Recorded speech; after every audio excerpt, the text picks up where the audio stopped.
118వ కీర్తన 8-9 చరణాలను చదువుకుందాం.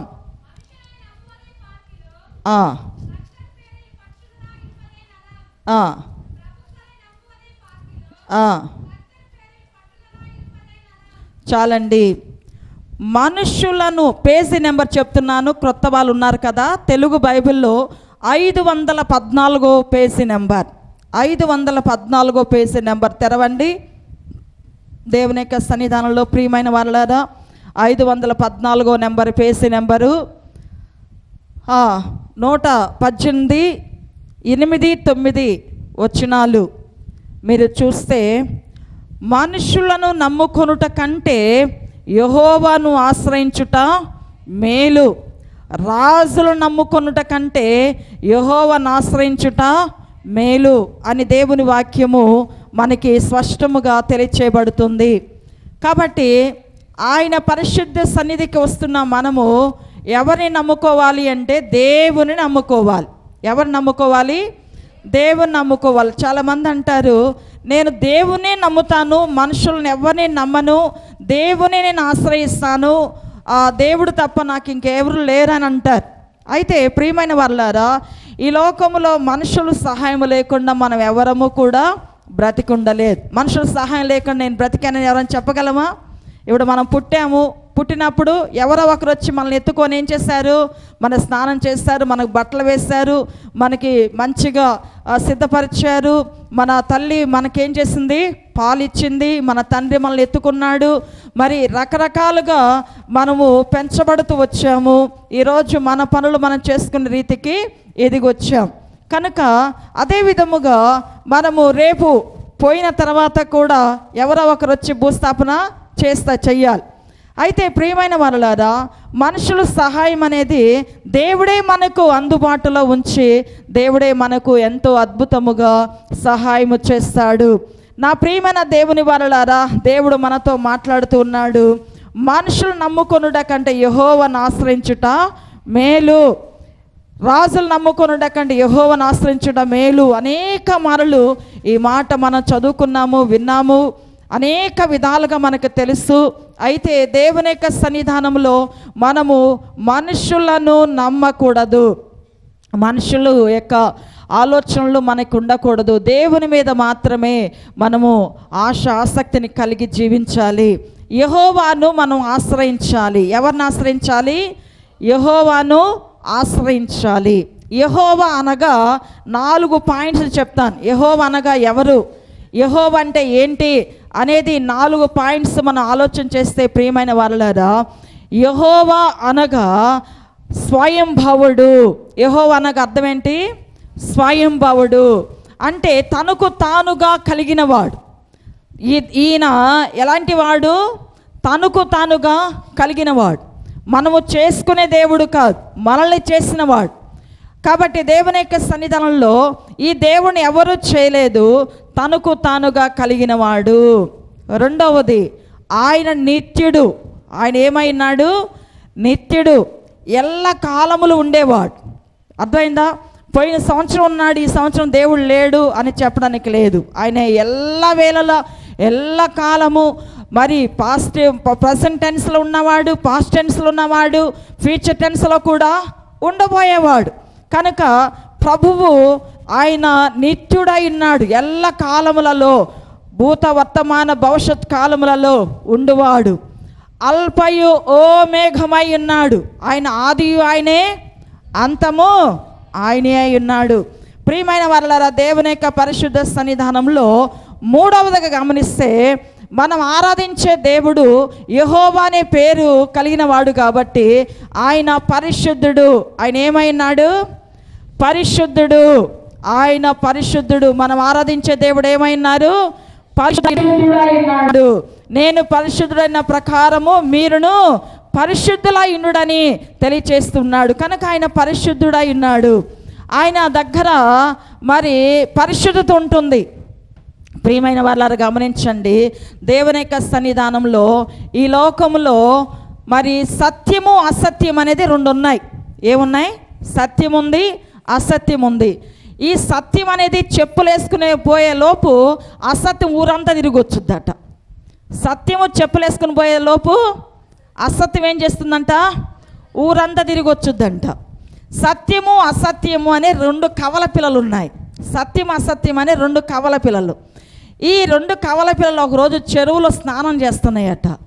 చెరువులో బట్టలు వేసుకొని బట్టలు ఆ యొక్క చెరువు గట్టు మీద పెట్టి రెండు స్నానాలు చేస్తూ ఉంటే అసత్యం అంట లేచి గబగబ పోయి ఆ యొక్క సత్యము వాడి బట్టలు వేసుకొని ఊరికి వెళ్ళిందంట. అందరు రే సత్యమా అంటున్నాడంటే వాడు ఎవరు లోపలే ఉంది? అసత్యం. అందరూ సత్యం అనుకుంటున్నారు. ఈ విధముగా ఈరోజు ఈ లోకములు అందరూ ఏమి నమ్ముతున్నారంటే అబద్ధములు నమ్ముతున్నారు ఎక్కువగా. సత్యాన్ని ఎవరు నమ్మట్లేదు. కనుక మన దేవుడు ఏమైనాడంటే సత్యమై ఉన్నాడు. ఆయన దేవుని యొక్క పరిశుద్ధ సన్నిధానంలో ఆయన నిత్యమైనటువంటి వాడు, శక్తిమంతుడై ఉన్నాడు. నాలుగవదిగా మన దేవుడు ఎలాంటి వాడు అంటే మాట ఇచ్చి నిలబెట్టుకునేవాడు. ఆయన మాట ఇచ్చాడనుకో ఏమవుతుంది? నిలబెట్టుకుంటాడు మనల్ని. ఆయన మాట ప్రకారముగా మరి నిలబడే దేవుడు. కనుక దేవుని యొక్క సన్నిధానంలో ప్రియమైన వారలారా, మన దేవుడు మాట ఇచ్చి నిలబెట్టుకునే దేవుడు. దయచేసి గమనించండి, దేవుని యొక్క పరిశుద్ధ సన్నిధానంలో మనం దేవుని కలిగి జీవించాలి. అర్థమైందా? నీవు నేను అందరము కూడా దేవుని చేత చేయబడిన వారం. అవునా కాదా? ఎవరు చేస్తారు మనల్ని? దేవుడే మనలను చేసి ఉన్నారు. మనం దేవుని యొక్క పనిముట్టి అయి ఉన్నాం, దేవుని చేతి పని అయి ఉన్నాం, దేవుని యొక్క ప్రేమ అయి ఉన్నాం. దేవుడు మనలను ఎంతగానో జ్ఞాపకం చేసుకొని ఆయన మనల్ని చేసి ఉన్నాడు. కాబట్టి నా ప్రియమైన దేవుని వలలారా, దేవుని యొక్క పరిశుద్ధ సన్నిధానంలో మనము దేవుని కలిగి జీవించాలి. ఈ దేవుడు నాకు కావాలి, ఈ దేవుడు నాకు కలిగి ఉండాలి, ఈ దేవుడు నేను అనుసరించాలి అనుకునే పని అయితే ఈ దేవుని దగ్గర రావాలంటే నువ్వేం చేయాలంటే నీవు పాపివని గ్రహించాలి. నువ్వేం గ్రహించాలి? నేను పాపిని అని గ్రహించాలి. ఆ గ్రహింపు దేవుడే ఇస్తాడు. ఎందుకంటే మరి పాపము అంటే ఏదో మోసము చేస్తే పాపము, దొంగతనం చేస్తే పాపము, లేకపోతే వ్యభిచారం చేస్తే పాపము, లేకపోతే ఎవరైనా కొడితే పాపము, ఎవరైనా తిడితే పాపము. ఇవే పాపాలు అనుకుంటున్నారు అందరూ. అర్థమైంది? అందరూ ఏమనుకుంటున్నారు? ఎవరైనా కొడితే పాపము, ఎవరైనా తిడితే పాపము, బూతులు తిడితే పాపము, అక్రమ క్రియలు చేస్తే పాపము, దొంగిలిస్తే పాపం అనుకుంటున్నారు. ఇవన్నీ పాపానికి కాయలు. ఇవన్నీ పాపానికి ఏంటి? కాయలు. వ్యభిచారం అనేది, దొంగతనం అనేది పాపము చెట్టుకొచ్చే కాయలు. పాపం అంటే ఏంటంటే మనలను చేసిన దేవుని చూడకపోవటమే పాపం. అర్థమైందా? పాపం అంటే ఎక్కడి నుంచి వస్తుంది? మనల్ని చేసిన దేవుణ్ణి తిరిగి చూచి దేవా నీవు నన్ను చేసావు ప్రభువా అని స్తుతించకపోవటమే పాపం. అర్థమైందా? పాపం అంటే ఏంటి? దొంగతనం చేయలేదు, నేనే పాపం చేయలేదు, ఎవరి దగ్గర నేను తీసుకోలేదు అక్రమంగా, అమ్మ నేను పరిశుద్ధంగా ఉన్నానంటే కాదు. మన దేవుణ్ణి, నిన్ను కలుగు చేసిన దేవుణ్ణి నువ్వేం చేయాలి? ఆయనను తప్పనిసరిగా తెలుసుకోవాలి. నా ప్రియమైన దేవుని వలన దేవుడు మనతోనే మాట్లాడుతూ ఉన్నాడు. కనుక దేవుని యొక్క పరిశుద్ధ సన్నిధానంలో ప్రియమైన వారలారా, ఆయనను ఆశ్రయిస్తే మనం ఏమవుతామంటే బ్రతుకుతాము. ఆయన ఆశ్రయిస్తే మనం ఏమవుతాము? చెప్పాలి అందరు గట్టిగా. ఆయన ఆశ్రయిస్తే ఏమవుతాము? బ్రతుకుతాం. ఏంటండి మేము బ్రతికే కదా ఉన్నాము, మరలా బ్రతకడం ఏంటంటే ప్రియమైన వారలారా, మనము అపరాధముల చేత, పాపముల చేత చచ్చిన వారమై ఉన్నాం. మనం ఎలాగున్నాము? అపరాధముల చేత. అపరాధం అంటే ఏంటి? మనది కాని దానిని ఆశించడమే అపరాధం. అపరాధం అంటే ఏంటి? మనది ఏదైతే కాదో దాన్ని ఆశించడమే అపరాధం. కనుక ఈ డ్రెస్ మనది కాదు, ఈ డ్రెస్ నాకు కావాలి, దాన్ని ఏమంటారు? అపరాధం. ఈ ఇల్లు నాది కాదు, ఈ ఇల్లు నాకు కావాలి అనేదే అపరాధం. అర్థమైందా? ఆడు భార్య నా భార్యగా మారాలి అనేదే అపరాధం. అర్థమైందా? దేవుని యొక్క పరిశుద్ధ సన్నిధానంలో ప్రియమైన వారలారా, మరి అపరాధము చేత మనం ఏమైనాము? చచ్చిపోయినాము. మనం ఎలాగున్నాము? చచ్చిపోయిన మన గాంధీ, మన ఇంటిలో కూర మనము ఇంటిలో పచ్చడి చేసుకున్న పక్కింటోడు మాంసం కూర చేసుకున్నాడు. ఆ మాంసం కూరను ఆశించడమే అపరాధం. అర్థమైందా? వాళ్ళు లేనప్పుడు వెళ్ళి గబగబ వేసుకొని తినటమే అపరాధం. కాబట్టి నా ప్రియమైన దేవుని వారలారా, దేవుడు మనతో మాట్లాడుతున్నాడు. పాపం అంటే ఏంటంటే దేవుని యొక్క సన్నిధానంలో దేవుని ఎరగకపోవటమే పాపమై ఉన్నది. అర్థమైందా? పవిత్ర షైని ఇట్రండి, నేను మీకు వివరంగా తెలియచేస్తాను. గమనించ, స్టేజ్ ఎక్కండి. ఇది ఈ పాప దేవుడు అనుకోండి. ఈ పాప ఎవరు? దేవుడు. ఈ పాప మనిషి. ఈ దేవుడు అనేటటువంటి అతను ఈ మనిషిని తయారు చేశాడు. ఎంతో చక్కగా షోల్డర్ మీద చేసుకొని పాపను దగ్గరగా పెట్టుకున్నాడు. చాలా చక్కగా పెట్టుకున్నాడు. ఇద్దరు మనిషి దేవుడు ఒకటిగా ఉన్నారు, సమాధానకరముగా ఉన్నారు, ఐక్యతగా ఉన్నారు, ప్రేమగా ఒకరినొకరు చూసుకుంటున్నారు. ఈ దేవుడు ఈ అమ్మాయిని చూసి, అరే నేను చేసినటువంటి రూపం ఎంత బాగుంది అని మురిసిపోతూ ఉన్నాడు. దేవుడు మురిసిపోతూ ఉంటే ఈ మనిషి ఏమయ్యాడంటే క్రమక్రమంగా పాపం చేసి దేవునికి దూరం అయిపోయి అటు తిరిగి నిలబడుతున్నాడు. దేవుడు వచ్చి, అయ్యో నా బిడ్డ నాకు దూరం అయిపోయిందని దేవుడు ఏడుస్తున్నాడు. అయితే తిరిగి ఆ వ్యక్తి దేవుని దగ్గరికి రావట్లేదు. దేవుని దగ్గరికి రాకుండా ఏమవుతుందంటే అలాగే ఉండిపోతుంది. అందుకు దేవుడు మరలా ఈ లోకానికి వచ్చి ఆయన తన యొక్క ఉన్నతమైన ప్రాణాన్ని పెట్టి ఆ యొక్క బిడ్డను రక్షించుకోవడానికి ఆ శిలువ ద్వారా మరలా తన యొద్దకు తెచ్చుకున్నాడు. కనుక దేవుని మనం ఈ విధముగా గుర్తెరగటమే మరి నిజమైనటువంటి దీవెన ప్రియులారా. కనుక దేవుని యొక్క సన్నిధానంలో ఈ యేసు దగ్గరకు రావాలంటే నువ్వు నిశ్చయంగా బాప్తిస్మం అనేటటువంటి ఒక మంచి ఆశీర్వాదంలోనికి రావాలి. యేసు నాకు కావాలని రావాలి. యేసు దగ్గరకు వచ్చినప్పుడు దేవుడు నిన్ను నిశ్చయముగా దీవించి ఆశీర్వదిస్తాడు. God bless you. వెళ్ళండి. దేవుడు మరి తన యొక్క ఉన్నతమైన నామములో తనకి దూరమైపోతున్నటువంటి మనలను ఆయన ఎంతగానో జ్ఞాపకం చేసుకొని ప్రేమిస్తున్నాడు. నా ప్రియమైన వాళ్ళారు, ఈరోజు జనం ఎలాగున్నారంటే దేవుని ఎద్దకు రావటానికి ఇష్టపడట్లేదు. ఏం చేస్తున్నారు? దేవుని ఎద్దకు రావటానికి ఇష్టపడట్లేదు. మనలో నుండి ప్రాణము పోయిన వెంటనే అయ్యో భయంకర నరకం ఉన్నది, భయంకరమైన పాతాళం ఉన్నది, ఆరని అగ్ని ఉన్నది, అక్కడ నుంచి ఎవరు కూడా మనలను తప్పించలేరు. కాబట్టి దేవుని యొక్క సన్నిధానంలో మనం ఏం చేయాలంటే దేవుని కలిగి జీవించాలి. కాబట్టి ప్రియమైన వారులారా, దేవుని కలిగి జీవించడానికి మనము ఎంతగానో ఆశీర్వదించబడాలి. ప్రియమైన వారులారా, గమనించండి. ఆమోసు గ్రంథము చూస్తే అందరూ కూడా బైబిల్ తెరిచి చూడండి. ఆమోసు గ్రంథము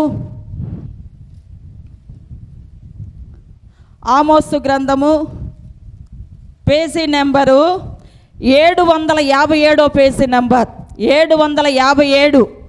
ఆమోసు గ్రంథము 5వ అధ్యాయము 4వ వచనం. ఆమోసు గ్రంథము 5వ అధ్యాయము 4వ వచనం.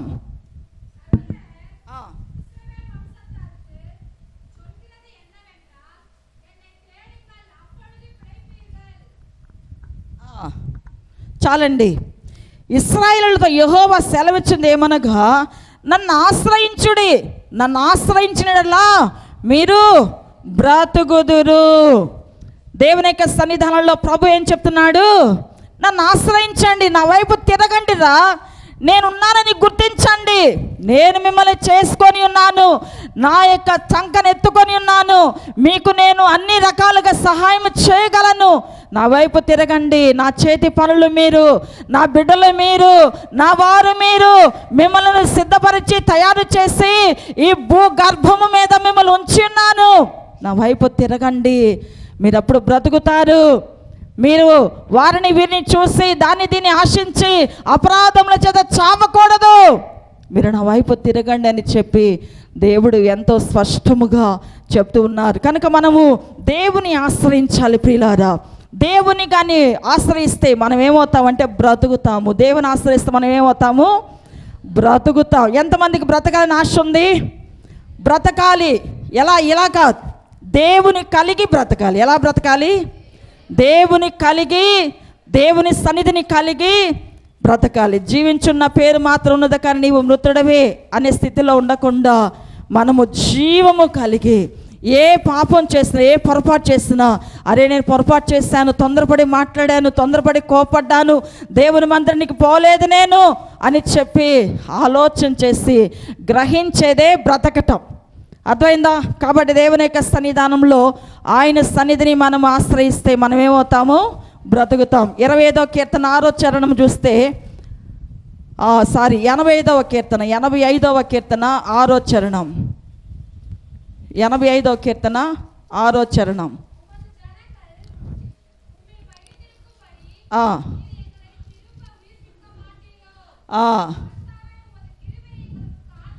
497 పేజీ నెంబర్, తెలుగులో 497 పేజీ నెంబర్ 85:6 చదవమ్మా.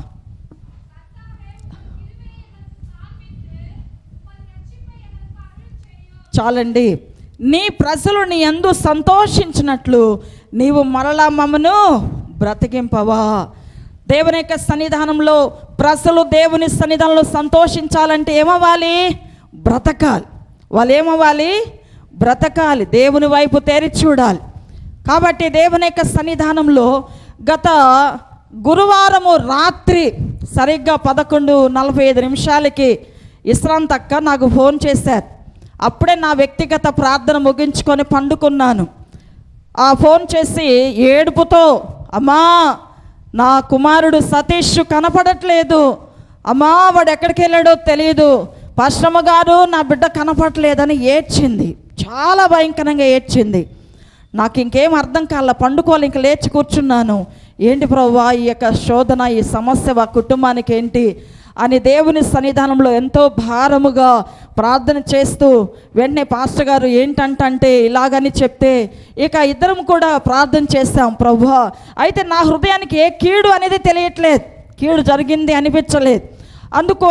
అందు నిమిత్తం నేను చాలా ధైర్యం తెచ్చుకున్నాను. అయితే ప్రియమైన వాళ్ళారా, దేవుని కృపను బట్టి సురేఖ సాక్ష్యం చెప్పింది, ఆ విషయమంతా మీరు ఎరిగిన్నారు.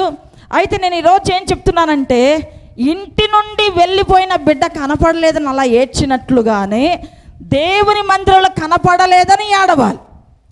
ఎలా ఏడవాలి? నిజమైన ఏడుపు ఏంటి? నా బిడ్డ దేవుని మందిరంలో కనపడలేదే, దేవుని మందిరంలో లేడే, దేవుని మందిరానికి రాలేదే, నా భర్త రాలేదే, నా కుటుంబం రాలేదే, నా వారు రాలేదే. ఇలా ఏడమని దేవుడు తెలియచేస్తున్నాడు. ఇలా ఏడవాలి. ఎందుకంటే దేవుని యొక్క సన్నిధానంలో మనల్ని బ్రతికించేది ఎవరు? దేవుడే. అయితే నాలో చిన్న భయము కలిగింది.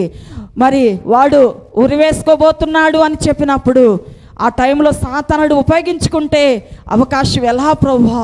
అయ్యా మాకు సంతోషకరమైన ఆదివారాలు దయచేయండి, సంతోషకరమైన శుక్రవారాలు దయచేయండి, సంతోషకరమైన ప్రార్థనలు దయచేయండి. ఆ కుటుంబ దుఃఖముఖంతో నా ముందు కనపడ్డ నేను చూడలేను ప్రభువా అని నేను ప్రార్థన చేశాను. దేవుని యొక్క పరిశుద్ధ సన్నిధానంలో ప్రియమైన వారలారా, మనం దేని కొరకు ఏడవాలంటే, నా బిడ్డ నా దేవుని సన్నిధిలో లేడే, నా దేవుని ఇంట్లో కనపడట్లేదే. ఎందుకంటే దేవుని ఇంట్లో ఉంటే వాళ్ళు బ్రతికినట్లు ప్రియులారా. కాబట్టి దేవుని యొక్క పరిశుద్ధ సన్నిధానంలో కనుక దేవుని ఆశ్రయిస్తే మనకేమొచ్చుద్దంటే మనము బ్రతుకుతాము. ఏమవుతాము? మనం బ్రతుకుతాము. రెండవదిగా దేవుని ఆశ్రయిస్తే మనకేమవుతుందంటే 2వ దినవృత్తాంతములు 14వ అధ్యాయము 7వ వచనం. 2వ దినవృత్తాంతములు 14వ అధ్యాయము 7వ వచనం చూడండి. 2వ దినవృత్తాంత గ్రంథము 14వ అధ్యాయము 7వ వచనం. Page number 370, page number 370. 2వ దినవృత్తాంత గ్రంథము 14వ అధ్యాయము 7వ వచనం.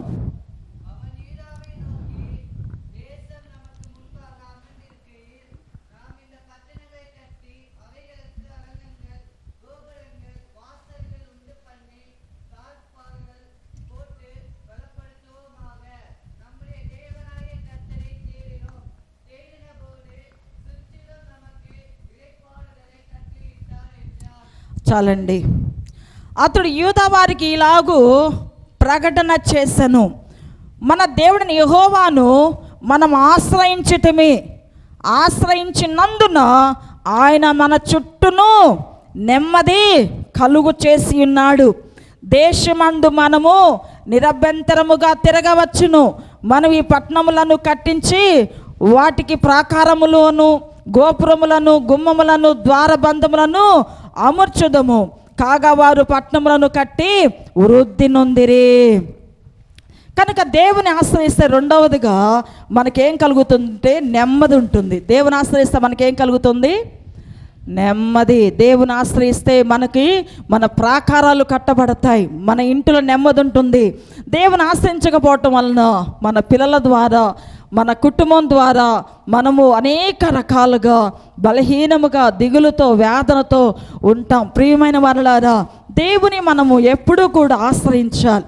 ఆయన దేవుడు అని చెప్పి ఆయన పాద సన్నిధానంలో, అయ్యా ఉన్నవాడా, నేను నిన్ను నమ్ముకొని ఉన్నానయ్యా, అయ్యా నాకు ఆర్థికంగా సహాయపడండి, నా కుటుంబంలో నెమ్మది లేకుండా ఉన్నది, అయ్యా నేను నిన్ను నమ్ముకొని ఉన్నాను స్వామి అని ఆయన ఆశ్రయించినప్పుడు నిశ్చయముగా దేవుడు మనకి నెమ్మదిని, సమాధానమును దయచేసేవాడై ఉన్నాడు. కాబట్టి దేవుని యొక్క సన్నిధానంలో ఈరోజు నీకు ఏ విషయంలో నెమ్మది లేకుండా ఉన్నదో, అప్పుల వల్ల నెమ్మది లేకుండా ఉన్నదా?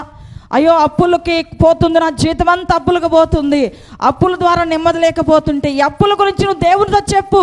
దేవా, ఈ అప్పు వల్ల నేను చాలా ఇబ్బంది పడుతున్నాను, చాలా కష్టపడుతున్నాను తండ్రి అని ఈ అప్పుల గురించి దేవుని సన్నిధిలో చెప్పినప్పుడు దేవుడు మనకేమిస్తాడు? తప్పనిసరిగా నెమ్మదిని దయచేస్తాడు. కనుక దేవుని యొక్క సన్నిధానంలో పిల్లల ద్వారా, భర్త ద్వారా, కుటుంబం ద్వారా, బంధువుల ద్వారా, పక్కింటి వారి ద్వారా, ఎవరి ద్వారా నీ నెమ్మది పోతుందో ఆ విషయం ప్రభుకి నిశ్చయముగా చెప్పినప్పుడు నిశ్చయముగా దేవుడు నీకేమిస్తాడు? నెమ్మదిని దయచేస్తాడు. నా ప్రియమైన దేవుని వారలారా, నెమ్మదినిచ్చేవాడు మన దేవుడై ఉన్నాడు. ఒకటి, ఆయన ఆశ్రయిస్తే మనం బ్రతుకుతాం. ఈ విధంగా బ్రతకడం కాదు, దేవుని దూరంగా ఉండి బ్రతకడం కాదు, దేవునికి దగ్గరగా ఉండి బ్రతకటం. రెండవది, ఆయన ఆశ్రయిస్తే మన ప్రాకారాల చుట్టూ ఆయన ఏమిస్తాడు? నెమ్మదిని దయచేస్తాడు. నెమ్మదిని, ఉన్నతమైన కృపను దయచేస్తాడు. కనుక దేవుని యొక్క పరిశుద్ధ సన్నిధానంలో నెమ్మది లేదు. ఈ రోజున అనేక మంది జీవితాలు ఏం లేదు, నెమ్మది లేదు, నెమ్మదిగా ఉండలేకపోతున్నారు. సమాధానము లేదు, హృదయంలో గలిబిలి, గోల, వేదన, ఏదో కష్టము, ఏదో నష్టము, రకరకాల ఇబ్బందులతో బాధపడుతూనే ఉంటున్నారు. కాబట్టి దేవుని సేవకులంగా నేను చెప్తున్నాను, మనము ఆయన ఆశ్రయిస్తే ఆయన మనకి నెమ్మదినిచ్చి మనల్ని వృద్ధిపరుస్తాడు. దేవుని స్తోత్రం. దేవుని యొక్క సన్నిధానంలో మాకు కూడా కొన్ని అప్పులు ఉన్నాయి ప్రియులారా. దేవుని యొక్క సన్నిధానంలో ఈ అప్పులు కూడా దేవుని కొరకే మేము కొన్ని అప్పులు చేసాం.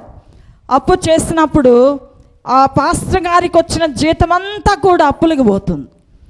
ఒక 10వ భాగం తీయటానికి తప్ప. ఆ విషయంలో మేము ప్రార్థన చేస్తున్నాం, త్వరలోనే సాక్ష్యం చెప్తాం. అప్పులు అన్నీ కూడా, అప్పులకు అన్నిటికీ అందరూ అనుకుంటారు ఝాన్సీ ఆదామే కాదా, వీళ్ళకేమి ఇబ్బంది, గవర్నమెంట్ ఉద్యోగం. అయితే దేవుడే మమ్మల్ని పోషిస్తున్నాడు. దేవుడే మా జీవితంలో ఆయన మా పోషకుడు ఉన్నాడు. దేవుని యొక్క సన్నిధానంలో ఆయన లేకపోతే మేము ఎంత మాత్రము కూడా ఆశీర్వదకరంగా ఉండలేం. అయితే ప్రియమైన వారలారా, దేవుడు ఎంతో ఉన్నతమైన కృపచేత ఆయన ఆశ్రయించినందువలన ఆయన నెమ్మదిని దయచేస్తూ జ్ఞాపకం చేసుకుంటున్నాడు. కనుక దేవుని యొక్క పరిశుద్ధ సన్నిధానంలో రెండవదిగా ఆయన ఆశ్రయిస్తే మనకేముంది?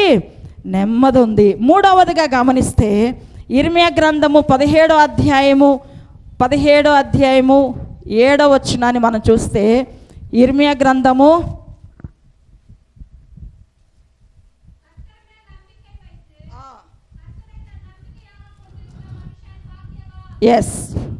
దేవుని యొక్క సన్నిధానంలో ఇక్కడ మనం చదువుకున్నటువంటి భాగంలో ప్రియమైన వారలారా, దేవుడు ఎంతో స్పష్టముగా మనకి ఈ విషయాన్ని తెలియచేస్తున్నాడు. యెహోవాను నమ్ముకొనువాడు ధన్యుడు, యెహోవానికి ఆశ్రయముగా ఉండును. ఎవరు ఆశ్రయముగా ఉంటారు? యెహోవాయే. అర్థమైందా?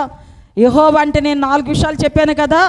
స్వయంభవుడని, నిత్యుడని, ఆయన పరిశుద్ధుడని, మాట ఇచ్చి నెరవేర్చేవాడని. ఈయన తప్పనిసరిగా ఎలాగుంటాడు? మనకి ఆశ్రయముగా ఉంటాడు. యెహోవా నమ్ముకున్నవాడు ధన్యుడు, యెహోవానికి ఆశ్రయముగా ఉండును. దేవుని స్తోత్రం. యెహోవాను నమ్ముకున్న వారిని ఆయన ఆశ్రయముగా. 8వ వచనములో వాడు జలముల యొద్ద నాటబడిన చెట్టు వలె నుండును, అది కాలువల ఓరను, దాని వేళ్ళు తన్నును, వెట్ట కలిగినను దానికి భయపడదు, దాని ఆకు పచ్చగా నుండును, వర్షం లేని సంవత్సరమున చింత నొందదు, కాపు మానదు. దేవుని స్తోత్రం. దేవుని యొక్క పరిశుద్ధ సన్నిధానంలో ప్రియమైన వారలారా, దేవుడు మనతో ఏం చెప్తున్నాడు అంటే, మనం దేవుని ఆశ్రయించినప్పుడు ఎండ వచ్చినా, వరదలు వచ్చినా, తుఫాను వచ్చినా, శోధనలు వచ్చినా, గాలి వీచినా, ఏమి చేసినా కూడా మనము చక్కగా ఫలిస్తూ ఉంటాం, చక్కగా ఆశీర్వదకరంగా ఉంటాం, నెమ్మదిగా ఉంటాం. శోధనలు రావని చెప్పడానికి లేదు, ఏదో విధంగా శోధనలు వస్తాయి, కానీ అన్నిటిలో మనం ఏం చేస్తాము?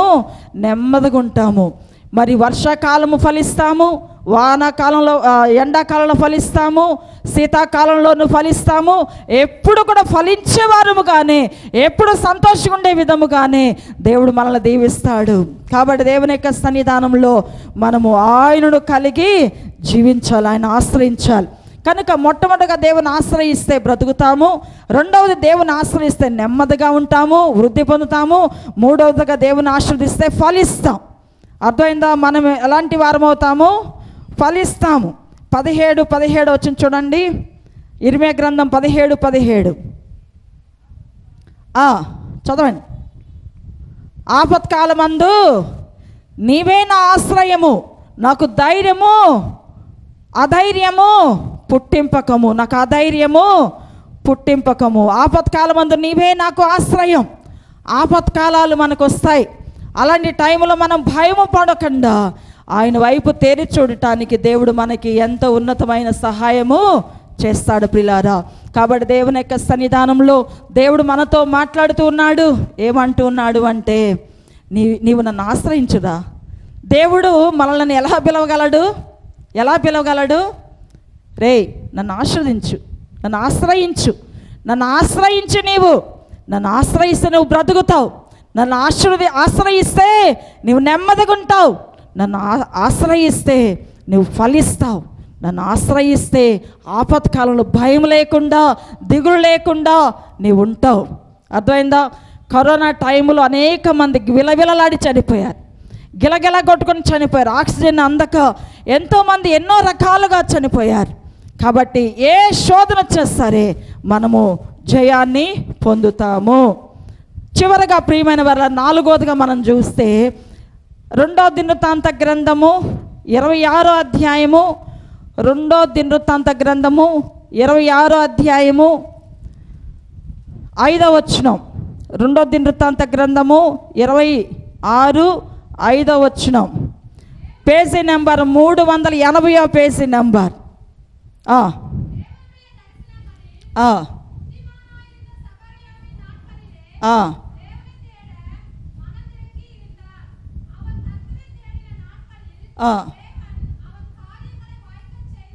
చూడండి ప్రియులారా, ఇక్కడ 26 5వ వచనంలో దేవుని ప్రత్యక్ష విషయమందు తెలివి కలిగిన జకర్యా దినములలో అతడు దేవుని ఆశ్రయించను, అతడు యెహోవాను ఆశ్రయించినంత కాలము దేవుడు అతన్ని వర్ధిల్ల చేశాను. చప్పట్లు కూడా దేవుని స్తోత్రం చేద్దాం గట్టిగా.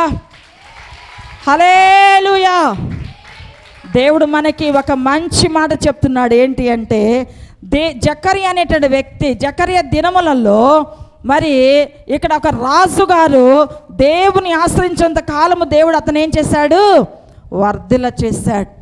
కనుక మనము ఆయనను ఆశ్రయించేంత కాలము ఉదయాన్నే లేచి, దేవానికి వందనాలు, నేను నిన్ను నమ్ముకుంటున్నాను, నిన్ను ఆశ్రయిస్తున్నాను, నా ఇంటిలో ఇదిగో మరి ఆశీర్వాదం కనపడట్లే, నా పిల్లలు భయంకరంగా వేదనగా ఉంటున్నారు, నా కుటుంబం చాలా బాధగా ఉంటుంది, నేను ఆశీర్వదించబడాలని ఇదిగో నీ వైపు తెరిచి చూస్తున్నాను అని మనం ప్రార్థన చేస్తే దేవుడు తప్పనిసరిగా మనల్ని ఏం చేస్తాడు? ఆశీర్వదించే దేవుడు, వర్ధిల్ల చేసే దేవుడు. ప్రియమైన వాళ్ళలారా, మనం వర్ధిల్లాలి అంటే ఇప్పుడు ఒక రాజకీయ పార్టీ ఏం చేస్తారు? మన ఆంధ్ర సైడు వర్ధిల్లాలి అంటారు. కనుక నీవు నేను షాలేం సంఘ బిడ్డలందరూ వర్ధిల్లాలంటే ఎవరు ఏం చేయాలి? గట్టిగా చెప్పాలి. దేవుని ఆశ్రయించాలి. దేవుని ఆశ్రయించి, నాయనా యేసుబాబు, నాయనా నిన్ను నమ్ముకొని నానయ్యా, నన్ను దీవించాయా, నన్ను ఆశీర్వదించాయా, నీవు లేకపోతే నా జీవితం లేదయ్యా, నీవే నా దేవుడవయ్యా. ప్రియమైన వర్లారా, నేను యేసు ప్రభువారి సన్నిధిలో ప్రార్థించినంత కాలము కూడా నాకు కన్నీళ్ళు కారిపోతూ ఉంటాయి. ఎందుకంటే ఈరోజు నాకు ఇచ్చిన సమస్తము ఆయన వలనే, ఆయన దయ వలనే ఈరోజు ఇలా నిలబడి మాట్లాడుతున్నానంటే నేను కూర్చొని ఎంత అల్లాడానో దేవుని సన్నిధిలో. ప్రభువా, నేనేంటి నిలబడకపోవటం ఏంటి ప్రభువా? పరిశుద్ధాత్మ నా మీదకు వచ్చినప్పుడు నాకు బాగా ఆ బలము చేత నేను నిలబడలేకపోతున్నానయ్యా అని చెప్పి అంటున్నప్పుడు దేవుడు అన్నాడు, అధిక బలం ఇస్తాను, నిలబడు అన్నాడు. అధిక బలం ఇస్తానన్నాడు నాకు. ఆయన మాట అన్నాడు.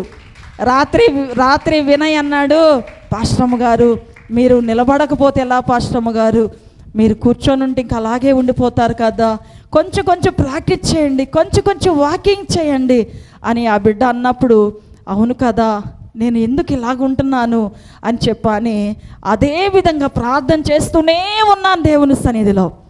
ఇక్కడ కూర్చొని ఉన్నప్పుడు దేవుని యొక్క పరిశుద్ధ స్థలంలో కీర్తన భాగం చదువుతున్నారు పాస్టర్ గారు. కీర్తన భాగం అని అనౌన్స్మెంట్ చేస్తున్నప్పుడు దేవుడు నాతో చెప్తున్నాడు, అధిక బలం ఇస్తాను, లేచి నిలబడు, నువ్వు అధిక బలం ఇస్తాను.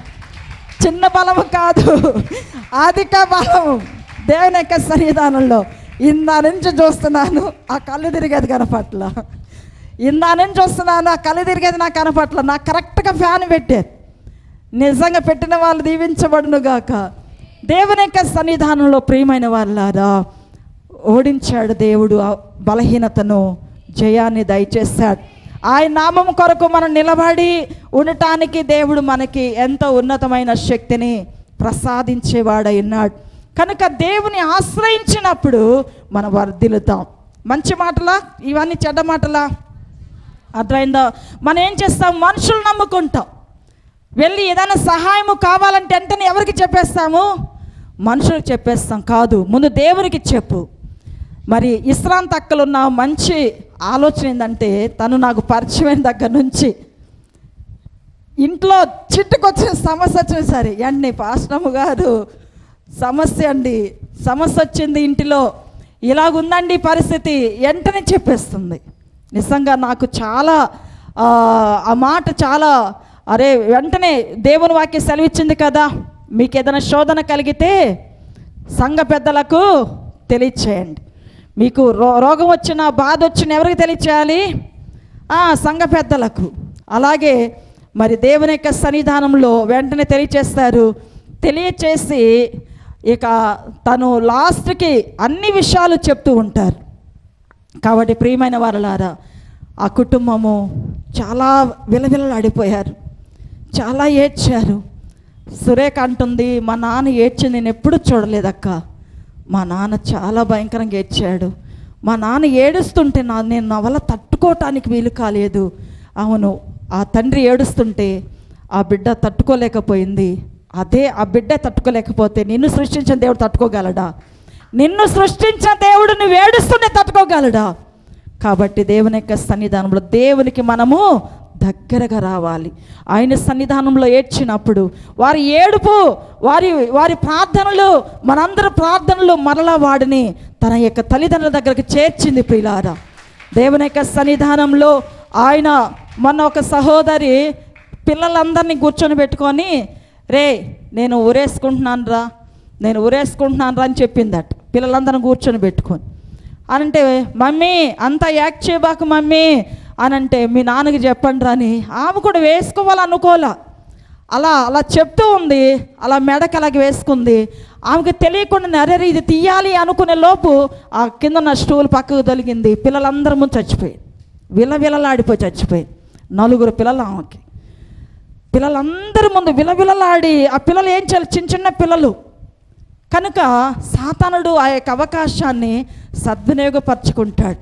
కాబట్టి దేవుని యొక్క సన్నిధానంలో ఈ విషయాలన్నీ కూడా, మనలో నుండి ప్రాణము పోయిన మరుక్షణము మనకి ఇంకో జీవితం ఉంది. ప్రియులారా, దేవుని యొక్క సన్నిధానంలో మన ఆత్మకు చావు లేదు. దేనికి చావు లేదు చెప్పండి? మన శరీరం ఇక్కడ ఉంటుంది, భూస్థాపన చేస్తారు, మన ఆత్మకి చావు లేదు. అందుకే దేవుడు నిత్య రాజ్యాన్ని ఉంచి ఉన్నాడు. ఈ ఆత్మ దేవుని యొద్దకు వెళ్ళాలి అంటే నీవు దేవుని మందిరానికి రావాలి. కనుక ఇంటి వాళ్ళందరూ కూడా కలిసి ఆ సతీష్ కాళ్ళ మీద పడి, రే నువ్వు ఈరోజు నీ కుటుంబ సమస్యని నువ్వు చనిపోయిన మరుక్షణం నీవు ఒకటిని చూస్తావు, అది సాతాను యొక్క ఆలోచన, సాతానికి ఏర్పాటు చేసినటువంటి పాతాలను చూస్తావు.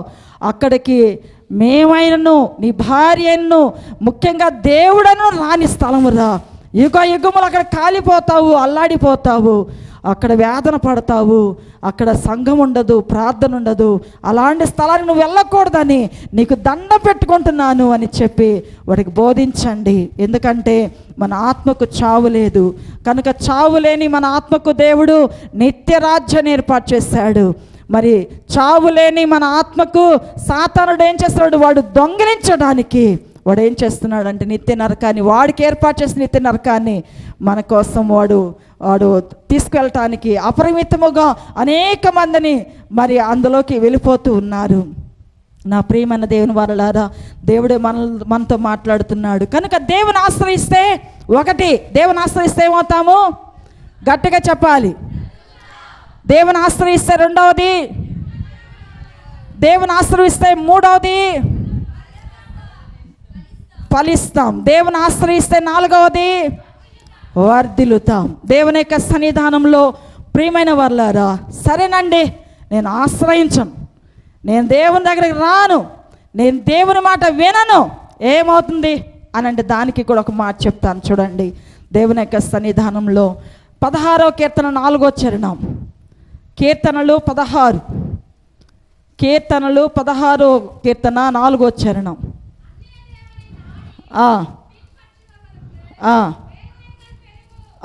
చాలండి.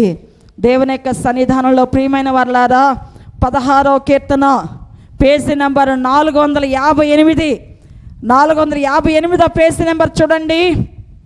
16:4 చరణంలో, యెహోవాను విడిచి వేరొకని అనుసరించు వారికి శ్రమలు విస్తరించును.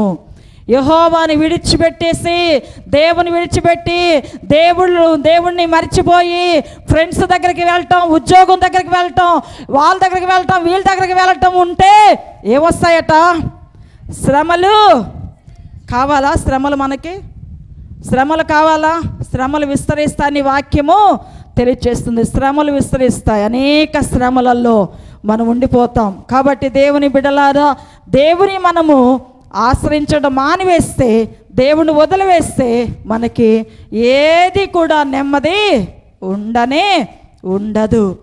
దేవుని యొక్క సన్నిధానంలో మన స్వాతి దేవుని మందిరానికి ఉపవాస ప్రార్థనకి రావటం మానేసింది.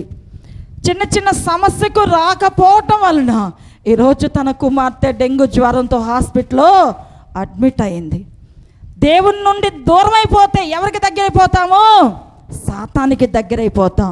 ఈరోజు ఆ చిన్న బిడ్డకు రోజు రక్త పరీక్ష చేస్తున్నారు, రోజు ఆ బిడ్డకు ఇంజెక్షన్స్ వేస్తున్నారు, రోజు ఆ బిడ్డకు గుచ్చి రక్తం తీస్తుంటే ఆ బిడ్డ ఎంత వేదన పడుతుంటుంది కదా. దీనికి కారణం ఎవరు? ఆ తల్లి చేసిన పని. దేవునికి దూరం అయిపోతే మనకి శ్రమలు విస్తరిస్తాయి. దేవునికి దూరం అయిపోతే మనకు ఆశీర్వాదాలు రావు. ఆశీర్వదించేవాడే లేకపోతే ఆశీర్వాదాలు ఎక్కడి నుంచి వస్తాయి? కాబట్టి ప్రియమైన వారలారా, దేవుని యొక్క సన్నిధానంలో మనకి దేవునికి దూరం అయిపోతే శ్రమలు విస్తరిస్తాయి. కనుక మన ఇంటిలో శ్రమలు రావటానికి కొన్ని కారణాలు ఏంటి అంటే, దేవుడి మందిరానికి రాకుండా, దేవుని సన్నిధిలో కనపడకుండా నేను బాగుండాలంటే ఖచ్చితంగా బాగుండరు. ఆదివారం పనులకి వెళ్తూ చర్చికి రాకపోతే, ఏంటి నాన్న చర్చికి రాలేదు అంటే, నాకు పని ఉంది అందుకే నేను రాలేకపోతున్నాను అన్నప్పుడు నాకు అనిపించుద్ది, ఈడు నిరంతరంగా పని చేసేవాడు కాదు. ఎందుకని అంటే దేవుళ్ళు లేకుండా పనులు ఎక్కడి నుంచి వస్తాయండి? దేవుళ్ళని వదిలిపెట్టి వాడు అనుకున్న రీతిగానే పనులు నన్ను తీసేస్తారను, నేను పనికి పోలేదను, నాకేదో రోగం వచ్చిందను వాళ్ళు ఆగిపోతూ ఉంటారు. కాబట్టి దేవుని యొక్క సన్నిధానంలో మన సహోదరుడు సతీష్ కూడా దేవుడు లేకుండా ఉన్న భార్యను చేసుకున్నాడు. దేవుడు లేని భార్యను సెలెక్ట్ చేసుకున్నాడు. దేవుడు కనపడని, దేవుని ఆరాధించని భార్యను సెలెక్ట్ చేసుకున్నాడు. ఈరోజు వాడి జీవితం అంతా కూడా వేదనతో, బాధతో, మరణకరమైన పరిస్థితితో, చావుకు దగ్గరగా వెళ్ళిపోతూ వేదన పడుతున్నప్పుడు మా హృదయం ఎంతో బాధపడుతుంది. 2004 సంవత్సరంలో సునామీ వస్తే వాడు మా దగ్గరే ఉండి అన్నా నేను ఈ పక్కన పండుకుంటానన్నా, నాకు భయంగా ఉంది అని చెప్పి మాతోనే ఉండి, దేవుని సన్నిధిలో ఉన్న బిడ్డ, బాప్తిజం తీసుకున్న బిడ్డ, దేవునికి దగ్గరే బిడ్డ, ఈ రోజు లోక స్నేహం కోరి లోకస్తులతో కలిసి దేవునికి దూరం అయిపోవటం వల్ల ఈరోజు వాడి జీవితంలో శ్రమలు విస్తరిస్తున్నాయి. కాబట్టి వాడు దేవుని సన్నిధికి రావాలని దేవుడు ప్రేమిస్తున్నాడు. కాబట్టి దేవుని యొక్క సన్నిధానంలో కుటుంబంతో కాలు మీద పడాలి. నువ్వు రారా దేవుని మందిరానికి, దేవుని ఎద్దకు నువ్వు రారా, నువ్వు చచ్చిపోతే నరకానికి వెళ్ళిపోతావు, ఈ శ్రమలాని కంటే ఎక్కువ శ్రమలాడు ఉంటాయని చెప్పాలి. అవును ప్రియమైన వారలారా, దేవుని యొక్క సన్నిధానంలో దేవుని కానీ మనం ఆశ్రయించకపోతే శ్రమలు విస్తరిస్తాయి. ఇర్మియా గ్రంథం 17వ అధ్యాయం 5వ వచనం చూస్తే, ఇర్మియా గ్రంథం 17వ అధ్యాయము 5వ వచనం చూడండి.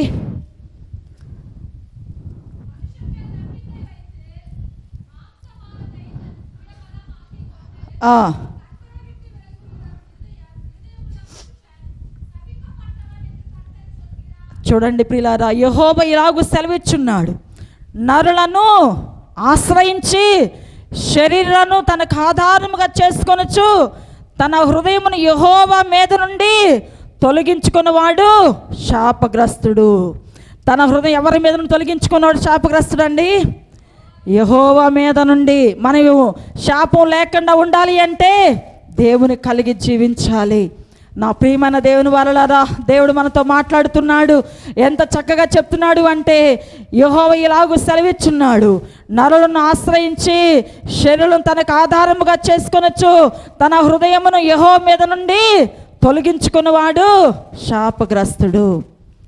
అర్థమైందా ఈ మాట? నరులను ఆధారం చేసుకొని నాకు అక్కుంది, మాముంది, అన్నున్నాడు, వీళ్ళందరూ ఉన్నారు, ఈరోజు గుడి ఎందుకు, ఈరోజు దేవుడు ఎందుకు అనుకుంటే వాళ్ళు ఏమవుతారు? శాపగ్రస్తులు అవుతారు. వాళ్ళ ఇంట్లో ఏం నివాసం చేస్తుంది? శాపం ఉంటుంది. కాబట్టి దేవుని యొక్క సన్నిధానంలో మనం దేవుని ఆశ్రయించాలి. మన దేవుడు ఆయన. ఎవరైనా? నా దేవుడు, మనలను చేసుకున్నవాడు. ఈ రోజున దేవుని యొక్క సన్నిధానంలో దేవుని మందిరానికి రాని వాళ్ళు మన ఇంటికి వద్దు. దేవుని మందిరానికి వెళ్ళని వాళ్ళు, దేవుని విశ్వసించని వారు, దేవుని ద్వేషించేవారు మనకి వద్దు. మనకెవరు కావాలి? దేవుని కలిగిన వాళ్ళు కావాలి, దేవుడే కావాలి. దేవుని యొక్క సన్నిధానంలో మీ పిల్లలకు పెళ్లి చేయాలంటే దేవుని మందిరానికి రావాలి, దేవుని కలిగి ఉండాలి, దేవుని కలిగిన వాళ్ళతోనే నీవు జీవించాలి. ఓకేనా? ఓకే అన్న వాళ్ళతోనే పెళ్ళిళ్ళ గురించి ఆలోచించండి. లేకపోతే దేవుని యొక్క సన్నిధానంలో యేసు లేని ప్రయాణము మధ్యలో ఆగిపోతుంది. ఒకరోజు మరియా యోసేపులు ప్రయాణమైపోతూ ఉన్నారు. మరియా యోసేపులు ప్రయాణమైపోతూ సగ దూరం వెళ్ళిపోయేసరికి వాళ్ళ మధ్యలో యేసు ప్రభువారు లేరు అని చెప్పి, యేసు ఏడి అని యోసేపుని అడిగితే నాకు తెలియదు, యేసు ఏడి అని వాళ్ళ యొక్క తెలిసిన వాళ్ళందరిని అడిగితే మాకు తెలియదు. యేసు లేకపోవటం వల్ల ప్రయాణము ఆగిపోయింది. ప్రియులారా, తిరిగి వాళ్ళు యేసుని కనుగొని మరలా ప్రయాణాన్ని కొనసాగించారు. కనుక యేసు లేని జీవితమైనను, యేసు లేని కుటుంబమైనను, యేసు లేని ఏ వ్యక్తి అయినను ప్రయాణం చేయటము అసాధ్యము. దేవుని యొక్క సన్నిధానంలో దేవుడు మన దేవుడు, ఆయన కలిగి మనం జీవించాలి. కాబట్టి దేవుని యొక్క సన్నిధానంలో ఆయన లేకుండా మనం ఇక్కడి నుంచి వెళ్ళకూడదు. ఆయన కలిగి జీవించాలి, ఆయన వైపు తేరి చూడాలి. ఆయనే మనకు ఆశ్రయమును, దుర్గమునై ఉన్నాడు. కాబట్టి దేవుని యొక్క సన్నిధానంలో దేవునితో ఒక మాట చెప్పు, దేవా ఈరోజు నేను కలిగి ఉన్నవన్నీ నీవు ఇచ్చినవే, నా పిల్లలు నీవిచ్చినవే, నా భర్త నీవిచ్చిందే అయ్యా, అన్నీ నీవిచ్చిందే, నాకు ఈ రూపమే నీవిచ్చావు, నా కోసం ప్రాణమే ఇచ్చావు, నిత్యరాజ్యాన్ని ఇచ్చావు ప్రభువా, అయ్యా నిన్ను నమ్ముతున్నాను నాయన అని యేసు లేకుండా ఇక్కడి నుంచి ఎవరు వెళ్ళొద్దు. అందరం లేచి నిలబడి ప్రభు సన్నిధానంలో ఒప్పందం చేసుకుంటాను. నేను యేసు, నాకు యేసు కావాలి, ఈ యేసులో నేను ఉండాలి, నేను ఆయన ఆశ్రయించి బ్రతుకుతాను, నన్ను కలుగు చేసిన వారిని నేను కలిగి జీవిస్తానని ఆయన వైపు మనం తెరిచొద్దాం, ఆయన వైపు తెరిచొద్దాం. ప్రభు మనకి అద్భుతమైనటువంటి కార్యాన్ని చేస్తున్నాడు. ప్రభుకి మహిమగా ఈరోజు నన్ను దేవుడు నిలబెట్టుకున్నాడు, ఆయనకి మహిమగా నన్ను నిలబెట్టుకున్నాడు. దీనికి రుసుము నా జీవితమే. కాబట్టి ప్రియమైన వారులారా, అధిక బలం ఇచ్చి నేను నిలబెట్టుకుంటాను బిడ్డ, అధిక బలం ఇస్తాను నీకు, అధిక బలం ఇస్తాను, అధిక బలం ఇస్తానని చెప్పి ఆయన నిలబెట్టుకున్నాడు దేవుని యొక్క సన్నిధానంలో. ప్రియమైన వారులారా, దేవానికి మహిమగానే నిలబడాలి. అనేక మంది అనేక రకాలుగా ఎక్కడెక్కడ నిలబడుతున్నారు, నేను ఈ సన్ని నిలబడాలని అడిగితే వెంటనే ఇదే స్థలంలో దేవుడు చెప్పాడు, అధిక బలం నీకు ఇస్తానని. ఈరోజు అధికంగా ఆయన నిలబెట్టుకున్నాడు. దీన్ని బట్టి నీకు అర్థం కావట్లేదా దేవుడు మన మధ్యలో ఉన్నాడని, ఆయన మనల్ని చూస్తున్నాడని, మన ఆలోచన యావత్తు వింటున్నాడని అర్థం కావట్లేదా? కనుక దేవుని యొక్క సన్నిధానంలో హృదయపూర్వకముగా ఆయన వైపు తెరిచొద్దాం, ఆయన వైపు తెరిచొద్దాం. దేవా, నీవే నాకు ఆశ్రయమయ్యా, నీవే నాకు సమస్తమయ్యా, నాకు దేవుడు కావాలి, బాప్తిసం కావాలి, ఈ రక్షకుడు కావాలనే వారు చేతులెత్తి వైపు దేవుని వైపు తెరి చూపించి ప్రభు వైపు, ప్రభు యొక్క చిత్తం వైపు మరి మీరు దేవునికి దగ్గరగా రావాల్సిందిగా దేవుని పేట మన చేస్తూ ఉన్నాను. హల్లెలూయా, హల్లెలూయా, హల్లెలూయా, హల్లెలూయా, హల్లెలూయా, హల్లెలూయా, హల్లెలూయా. పరిశుద్ధుడు అయిన తండ్రి, కృపగల దేవా, నమ్మదగిన యేసయ్యా, మీకే వందనాలు స్తోత్రములు. ఈరోజు నాయన ఎంతో అద్భుతం నాయన, ఆశ్చర్యమైన కార్యాన్ని చేశావు. నిన్ను ఆశ్రయించాలని మాకెంత అవకాశాన్ని దయచేస్తావు. ఇదిగో తండ్రి, నీ దాసురాలు నాయన, అయా నాన్న శ్రేష్ఠ హాస్పిటల్ ఉంది నాయన, యేసు నామములో ఆవిడని స్వస్థపరచండి. డాక్టర్లు నాయన మంచి ట్రీట్మెంట్ అందించి ఆవిడ క్షేమముగా వచ్చి ఆదివారం మరలా మా మధ్యకు వచ్చేటట్లు, యేసు నామములో రేపు డిశ్చార్జ్ అయ్యి ఆరోగ్యంగా వచ్చినట్లు మీరు అద్భుతం చేయమని ప్రార్థిస్తున్నాను. అయా ఈ యొక్క సంఘంలో నిలబడిన బిడ్డలందరినీ కూడా మీరు ఆశీర్వదించండి, దైవ కృపతో నింపి దీవించమని క్రీస్తు యేసు పరిశుద్ధ రక్తనామములో ప్రార్థించి వేడుకుంటున్నాను తండ్రి.